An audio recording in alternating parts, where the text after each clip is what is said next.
তো আজকে আমি চালতা মাখা বানাবো। এর জন্য চালতা কাইটা আমি হালকা একটা সেদ্ধ করে নিয়ে আসছি। আর এগুলো বানানোর সময় আমার সেই পুরোনো দিনের কথা খুবই মনে পড়তেছিল। যখন আমরা মেয়েরা সবাই বিকেলে একসাথে হতাম, তখন প্রতিনিয়ত এগুলো খাওয়া হতো। সেই সময়টার মজাটাই ছিল অন্য রকমের। সেই সময় আর সেই দিনগুলো হয়তো আর কখনোই ফিরে আসবে না।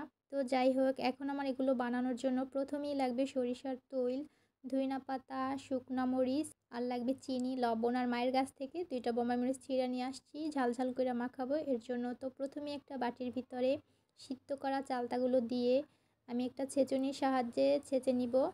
তো এর ভিতরে এক এক করে আমি ধইনা পাতা, তারপরে লবণ, চিনি এগুলো সব দিয়ে দিব। আর ভেজে রাখা সেই শুকনো মরিচ ছিল, তো এগুলোও দিয়ে দিব। বোম্বাই মরিচ ছিল, সেটাও দিয়ে দিব। তো এগুলো মাখানোর সময় আমার সেই শৈশবের কথা খুবই মনে পড়তেছিল। আসলে আগের কাটানো প্রত্যেকটা দিন, প্রত্যেকটা সময় অনেক সুন্দর ছিল। যেই সময়টা জীবন থেকে যায় সেই সময় আর কখনোই ফিরে আসে না।